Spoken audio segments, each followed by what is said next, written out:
Hello and welcome back to the Thecrimereel. Today on the Thecrimereel we shall be visiting the American states of Nebraska and Wyoming to look at the shocking crimes of Charles Starkweather and his accomplice or possible hostage Caril Ann Fugate. Charles Raymond Starkweather was born in Lincoln, Nebraska on the 24th of November 1938 to Guy and Heather Starkweather. Guy Starkweather was a carpenter by trade who suffered from rheumatoid arthritis, which often left him unable to work, whilst his wife Heather was a waitress. Even though the family did not really have any money, they worked hard and provided for their 7 children as well as they could. All 7 of the Starkweather children were generally seen as being well behaved by their friends and neighbours and appeared to have a good, solid upbringing. Although Charles had a positive family life, he had a more difficult time at school. He had been born with a condition known as genu varum or bow-leggedness, and also had a minor speech impediment which led to him being constantly teased by his classmates. Unknown at the time, Charles was extremely short-sighted, which impacted his ability to learn in school. Despite being relatively bright, he never applied himself at school, which led to him being labelled a slow learner. During his time in Irving Middle School and subsequently Lincoln High School, he found that the one thing he excelled at was gym.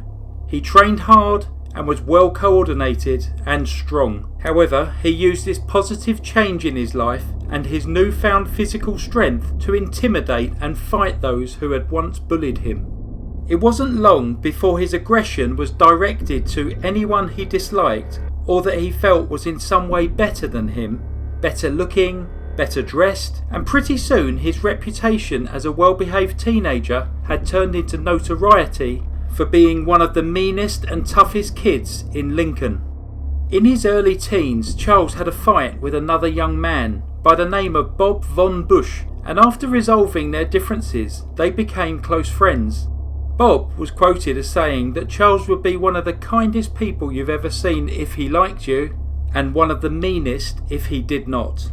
Both Charles and Bob became obsessed with James Dean, with Charles soon trying to mimic all of his hero's mannerisms, clothes and hairstyle. Charles looked up to the on-screen persona portrayed by James Dean in Rebel Without a Cause, feeling that he could relate to the troubled character. He dropped out of school at the age of 16 and started to work in a local newspaper warehouse, where he soon became disillusioned with the monotony and poverty of his life. Caril Ann Fugate was 5 years younger than Charles. She was born on the 30th of July 1943, also in Lincoln, Nebraska. She was the second daughter of William and Velda Fugate. Her sister Barbara was 3 when she was born. Their dad, William, was a drunk who neglected and both verbally and physically abused his family, leaving them to live a life of unnecessary poverty. The kids, Caril and Barbara, would often return home from school to find the house packed up and their mother preparing to move, as once again William had squandered all of their rent money on drink. While constantly changing schools, Caril and Barbara found it difficult to make friends and relied heavily on each other. When Caril was 8, her and Barbara witnessed a particularly violent argument between their parents, during which William had his hand squeezed around Velda's throat and the children had to come to her rescue. This was the final straw for Velda, and she left William, taking the children with her. In 1954, Velda went on to marry an older man by the name of Bartlett. Marion was a strict but kind man who raised the girls as if they were his own. In 1956, Velda and Marion welcomed another daughter by the name of Betty Jean. Both Caril and Barbara were smitten with their new baby sister. Meanwhile, their father William remarried. He also received convictions for drunken behaviour and being a peeping Tom before dying in prison in 1958. Caril grew into a confident, rebellious teen, often testing her mother and stepfather with her feisty nature. By the age of 13, she was inclined to dress in heavy boots, jeans, and a man's shirt rather than the more feminine styles favoured in 1950s America. Although she was only 5 foot 1 inch tall, with her bold attitude, wild streak and short temper, she often passed as being much older. Similar to Charles, she also didn't do well at school, again being labelled as a slow learner. She had limited experience of life beyond the confines of her world in Lincoln, Nebraska. By 1956, Charles's best friend Bob had begun dating Caril's older sister Barbara. Sometime during the summer of that year, when Caril was just 13 years old, Bob and Barbara and Charles and Caril went on a double date to a local drive-in movie. Caril and Charles hit it off immediately. She was infatuated with his James Dean persona, whilst he was obsessed with her rebellious, no-nonsense personality. They soon became engrossed in their own world, excluding those around them. Charles decided to leave his job at the warehouse and began working full-time as a garbage collector. Even though he earned very little, his shifts enabled him to meet Caril from school each day. Velda and Marion were completely against this relationship, believing that Charles was a bad influence on Caril, but no matter how hard they tried, they could not prevent the two youngsters from seeing each other. About a year after they had met, Caril had a small accident in Charles's father's car, which resulted in a huge argument between Charles and his father, Guy. This became physical, with Guy hitting his son so hard that he flew through a window. At this point, Charles left home, and after temporarily moving in with the newly married Bob and Barbara, he ended up living in a rented room in the same apartment block. Charles continued to treat Caril like a princess, showering her with attention, compliments and gifts. However, this lifestyle was difficult to maintain on his meagre wages. He soon fell behind with his rent and had no money with which to take Caril out or buy her gifts. So he began to look for other ways to supplement his income. On 30th of November 1957, Charles went to the local gas station where he tried to buy a toy dog for Caril. A new attendant by the name of Robert COLVERT refused to let Charles buy the dog on credit. In the early hours of 1st of December, 21-year-old Robert COLVERT was working at the gas station by himself when Charles came in to buy cigarettes. Charles left and then returned later, this time buying chewing gum. He left again.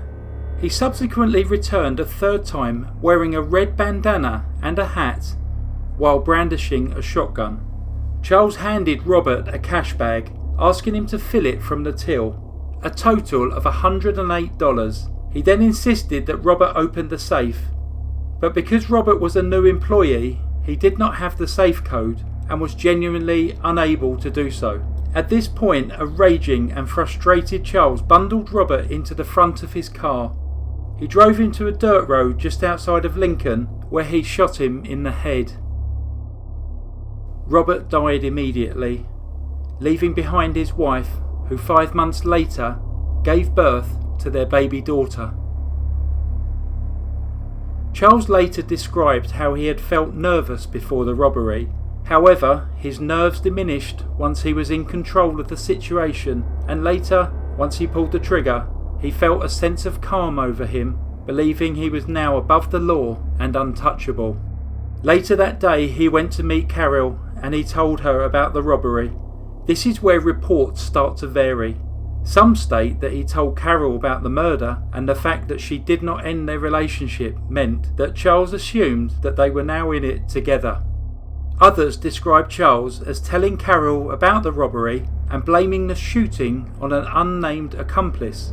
Again, the reports vary as to whether or not she believed these versions of events.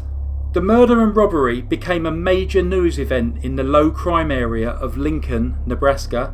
Charles used some of the money to respray his car to avoid detection. He paid up his outstanding rent and bought himself some second-hand clothing. He paid for these clothes using loose change, something which made the store owner suspicious, as it was widely reported that the majority of the money stolen in the robbery was coins. The owner reported it to the police, but no effort was made to investigate Charles any further. Having got away with murder, Charles became increasingly confident, believing that for once he was in control and would be able to afford things like the people whose garbage he used to collect. The money from the robbery did not last long, and soon Charles was facing the reality of his life again. He had no job, no money, no means to pay his rent, and limited contact with his family. On January 21st, 1958, Charles went to visit Caril at her home. Caril was not in at the time, but her mother Velda and stepfather Marion were. As Caril's parents were completely against Charles and Caril's relationship, and according to some reports had witnessed an argument 2 days earlier where Caril ended things with Charles, they turned him away and told him to stay away from their daughter. Charles had his shotgun with him under the pretense of asking Marion to go shooting with him in the hope of improving their relationship. However, when he found he was not welcome at the house, he shot Velda in the face and Marion in the back of the head. 2-year-old Betty Jean was crying in her crib, and in order to silence her, Charles stabbed her to death. He then moved the bodies, leaving Velda inside the commode in the family's outhouse, Betty Jean in a box of garbage, and Marion was left on the floor of the chicken coop. Again, reports vary wildly as to exactly what happened during these murders. There seem to be 4 different versions of events depending on who is asked and the source of the information. Charles Starkweather claimed that Caril was present at the house and helped him with both the murders and subsequent clean-up.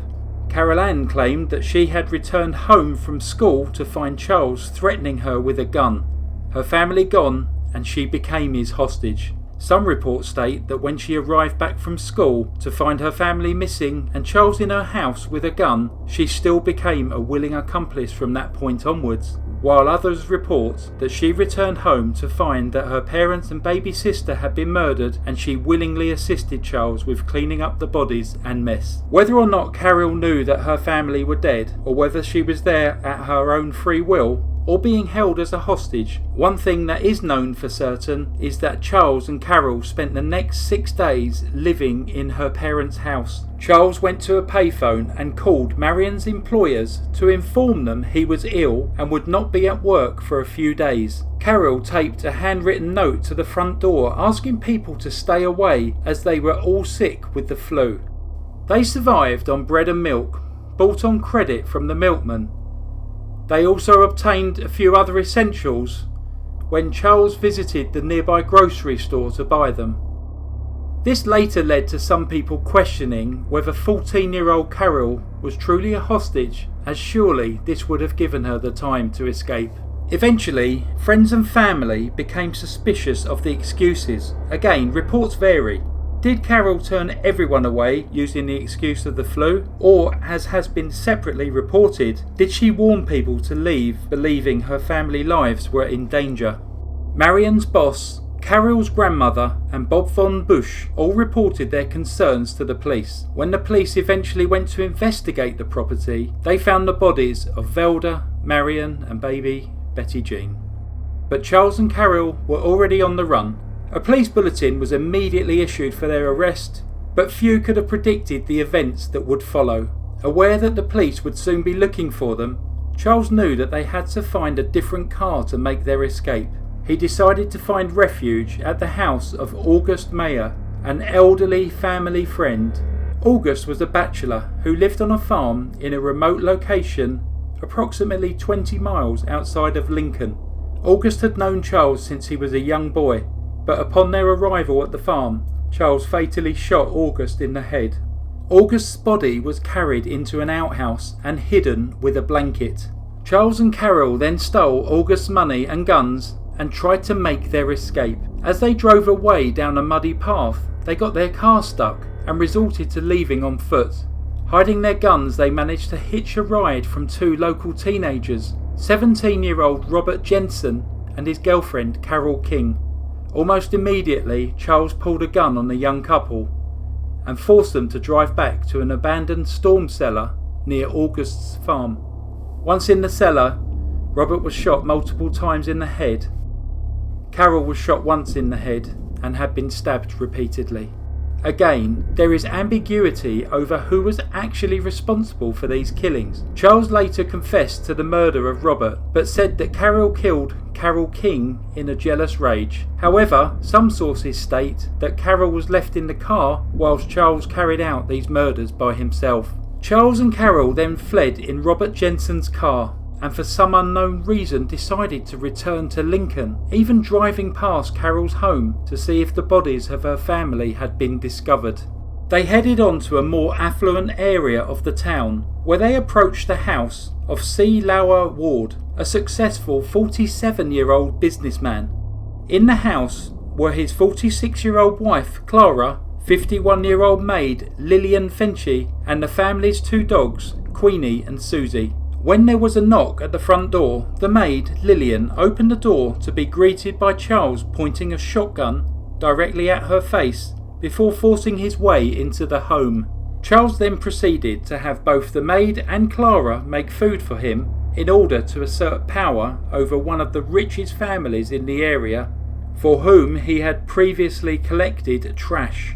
Both Clara and LILLIAN were then stabbed multiple times and left to die. Susie, the family's small poodle, also had her neck snapped. Again, whether these murders were committed by Charles or Caril, we will never truly know, as they would later blame each other. Whilst at Lauer's house, Charles called his father, asking him to inform Bob von Busch that he was going to kill him because he had dared to interfere with his relationship with Caril. Charles also wrote a rambling letter which was addressed to the law only, which attempted to justify his crimes. When Lauer returned from home that evening, he was shot dead by Charles. The couple then ransacked the house, taking anything of any use or value to them, and packed it into the Lauer's black 1956 Packard, ready to make their escape. Around 5:30 p.m. that evening, the Lincoln Journal was delivered to the house. Charles and Caril were on the front page. Charles became incredibly excited as he felt that he was now famous and someone to be reckoned with. The following morning, Lauer's cousin was concerned when Lauer did not arrive at work, so he went to check on the family, only to stumble upon this grisly murder scene. The National Guard and local police were brought in to help with the manhunt. The city was sealed off and searched block by block. $1,000 reward was offered, and aircraft were sent in to look for the black Packard, but without success. Charles and Caril had been driving all night, arriving in Wyoming early on the 29th of January 1958. They decided that they needed to change cars again, and came across a man by the name of MERLE COLLISON, who was sleeping in his Buick at the side of the highway. MERLE was a 37-year-old travelling salesman and a World War II veteran from Montana. The couple woke MERLE and proceeded to shoot him multiple times in the head, neck, arm and leg, killing him immediately. Again, Charles and Caril both stated that the other one had pulled the trigger. With MERLE dead in the front passenger seat and Caril in the back, Charles attempted to drive away, only to find that he was unable to release the emergency brake. A passing motorist, assuming that they had car trouble, stopped to help. Charles pulled the gun on the unsuspecting motorist, demanding that he helped release the brake if he wanted to live. Seeing MERLE in the front seat, the motorist realised that his only chance was to get the gun away from Charles, and a struggle followed. As the struggle continued, by pure good luck, a Wyoming deputy sheriff by the name of William Romer arrived at the scene. Caril ran from MERLE's car to the sheriff, shouting that the person in the car was Charles Starkweather and that he was going to kill her. By this time, Charles had returned to the Packard and was speeding back towards the town of Douglas. Deputy Sheriff Romer immediately ordered a roadblock, providing details of Charles and the Packard. Douglas Police Chief Robert Ainsley and Sheriff Earl Heflin of Converse County in Wyoming were in their car when Charles sped past. A high-speed chase followed, during which Sheriff Heflin shot out the back windscreen of Charles' car. Suddenly, Charles came to a complete stop in the middle of the highway. The two lawmen cautiously approached the vehicle, and Charles surrendered, believing that he had been shot and was bleeding to death. In actuality, he had a cut on his ear caused by the glass from the back windshield. Both Charles and Caril were arrested that day in Wyoming. They were sent back to Nebraska to face trial. Charles requested that the trial was held in Nebraska rather than Wyoming, as he assumed that he would face the death penalty either way and would prefer the electric chair in Nebraska rather than the gas chamber in Wyoming. What he failed to realise was that Millwood Simpson, the then governor of Wyoming, was opposed to the death penalty, and had Charles been tried there, he would have most likely received a life sentence instead. Caril Ann Fugate became the youngest US woman ever to be tried for first-degree murder. At the ages of 19 and 14, both Charles and Caril were tried as adults, and as such both faced a potential death penalty. Caril continued to protest her innocence, stating that she was a hostage who stayed with Charles as he had threatened to kill her entire family if she didn't. Initially, Charles told the authorities that Caril had nothing to do with the crimes, but as time went on, and he realised that she was portraying herself as a hostage rather than his girlfriend, he began to blame her for a number of the murders. He confessed to the murders of Robert Calvert, Velda Bartlett, Marion Bartlett, Betty Jean Bartlett, August Mayer, Robert Jensen and C. Lauer Ward, but stated that Caril was responsible for the murders of Carol King, Clara Ward, LILLIAN FENCI and MERLE Collison. Charles' lawyers prepared a defence that he was innocent by reason of insanity, a claim that was rejected by the jury when he was found guilty and sentenced to death. Caril's trial strategy was that she was a hostage forced by Charles to go along on this killing spree for fear of what would happen if she did not. The judge did not believe this story, as there had been many opportunities for her to escape. The jury agreed with the judge, and in November 1958 she was found guilty of murder and sentenced to life in prison. Charles Starkweather was executed in the electric chair at Nebraska State Penitentiary on June 25, 1959. He was 20 years old. He is buried in the same cemetery in Lincoln as 5 of his victims. Caril's sentence was commuted, which allowed her to be paroled in June 1976 after serving 18 years in the Nebraska Correctional Center for Women. Upon her release, she changed her name and moved to Lansing, Michigan. She married in 2007 and was seriously injured in a car crash in 2013, which took the life of her husband. To this day, Caril maintains her innocence, and she has never been arrested since her release in 1976. Which leads us to question, was she a spree killer who has rehabilitated within the prison system, or an innocent victim who lost 18 years of her life in prison, becoming the final victim of Charles Starkweather? That concludes the story of Charles Starkweather and Caril Ann Fugate. Thank you so much for listening to The Crime Reel. I look forward to reading your comments about this case. So finally, from The Crime Reel, goodbye.